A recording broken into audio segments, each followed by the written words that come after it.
Today I'm going to teach you the formula for writing compelling subject lines or headlines that get opened so you can make more money in your email marketing. Hi, I'm Andy. Welcome to my channel where you'll learn about how to sell more and communicate better through copywriting and communication. So headlines or subject lines, why are they important? In my opinion, it's really about having a clear understanding about why we do email marketing or why we do newsletters. If you're not going to, if you think about going to the library or buying a book online, really the thing you're looking for there is the cover page. And if it's not going to hook you in, or if you're not interested in the first sort of few words, you're going to leave it and move on. And that's what we need to think about in terms of our email marketing. You need to be really clear that the subject line is the most important part of the whole campaign. So in my experience, there's some easy ways to incorporate there's ways to incorporate how you can create better headlines or subject lines. And what we do is we like to call them the 3 Ps. So the first one is personalization. So the time where we used to send email blasts to all our 3,000 subscribers, those days are gone. The reason why is because as consumers, as people who subscribe and are oversaturated with content, the future really is to make it as personalized as possible, whether it's experiences and obviously with our marketing. Otherwise, we risk people turning off because they have so many messages, they have so many pieces of content that they need to get through any day. If it's not really highly tailored, they're going to move on and your brand is going to also suffer. So personalization from a subject line point of view simply means that we are inserting what's called a first name token. So you'll have your email service provider. Now that could be something like MailChimp or HubSpot or Infusionsoft or something else. Whatever email system that you use, you will have the ability to insert personalization, which means insert first name token. So have a look and get that done. So what it does is when we see our name in something, and you might see it in a text, you might see it obviously in things like emails, then we're more likely to take notice. Our brain is hardwired because we think, obviously we all love something that's related to us, so we feel compelled to take action. And if it's got our name, then we feel like, oh look, this email is specifically for me. I'm going to be more likely to respond. So the first thing is please use a first name token, try it out, and that's really the first part. Put it right there in the first word potentially could be your first name. The second P is proposition. So what I'm talking about here is you need to put the value proposition or what's in it for them. What's in it for the reader? What are they going to learn when they open your email?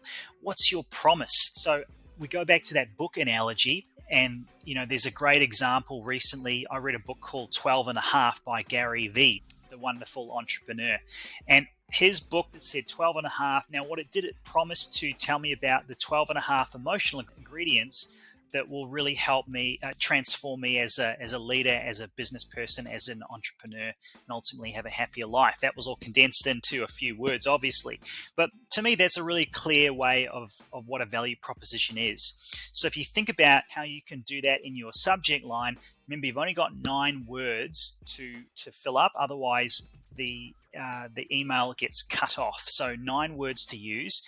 What you want to do is really talk about the value that they're going to receive. So for example, it might be something that we've used recently is offering free tools to solve a particular problem. From the Conqurve, our marketing services business, one of the more successful email campaigns talked about a free tool to help understand the target market. A lot of people were struggling with that. So the promise of the email or the value proposition was simply a free tool to really define your target market. It's downloadable and it will help you go through the steps. So what is it for you? Now, it doesn't always have to be something really valuable like that, but just simply have the decency to let the person know what's in it for them.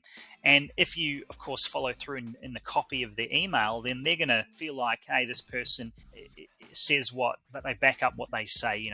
They follow through. So think about some sort of value you can give them. Maybe it's an invite to an event. Maybe it's a checklist that you came up with. Maybe it's about learning how your product or service has helped someone else, and maybe that's a good thing for them if they're at that stage. So think about the value proposition. That's the second P. The third P is using power words. So what do we mean by power words? Power word really are examples of words that have proven to generate response, elicit emotion. And there's a number of different types of power words that you could potentially use, from greed to scarcity to urgency, all those sorts of things. But what I'm going to do today is just give you a few different ones that you can use that might be able to help you sort of in a general sense. So what I like to use is to use, first of all, the word you. Going back to that personalization idea, here's a special offer just for you. Wow, that's just for me. That's really great. Thank you, Andrew. Try using the word you. Another word that I like to use is free. There's a great example. I mentioned before about the free tool, and if you consider, we all love something that's free. There's no risk. It can only benefit us, so why don't we have a look at that? So perhaps you could try that. Here's your free tool. Hey, here's something that we use all the different words. Try free. The other word I want to impress on you is new. New, our brains, we're hardwired to seek out the next thing, the next best thing. So today, for example, I had a newly released ice cream. And of course, it's new, it's brand new. No one's really tried it before. I want to get in and I want to try that product. And it's the same thing. Try using new. Maybe a few others to consider, using things like secrets or proven, popular, maybe some urgency words, limited time offer, scarcity. But really try those other words that we just talked about there. Final point about using or creating great subject lines is you've got the ability now to split test or to test different subject lines. And that's something that I've seen, and certainly from a Conqurve agency point of view, has been done really successfully, because you're giving AI, you're giving technology the ability to do the hard work for you. One subject line might not work as great as another one. And I'll give you some examples in a sec about how this might work for you. So to sum up, here's some examples of what we mean by using those 3 Ps, and to see what the results are. So this is our newsletter, an example recently.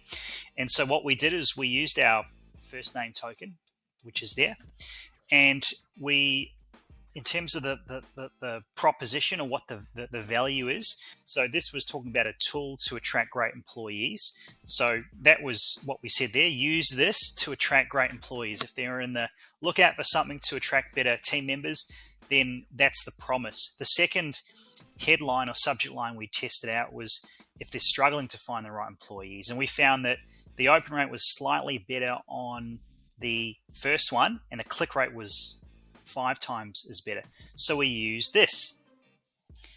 A second example, so again, we used first name token up here, and the promise was this tool will grow your business. So it's a pretty powerful promise to have, but again, we're offering a free resource and something that the target market ultimately wants. So to recap, 3 Ps to write successful subject lines that get open. The first is personalization. Use a first name token, put the first name in there, you'll get a great response. The second is use your value proposition. Tell them what's in it for them if they read your email. And thirdly, use power words. Use you, use new, use free, try different ones and experiment, see what works for you. Hope you've enjoyed the video. If you have, please subscribe, and we'll see you next time.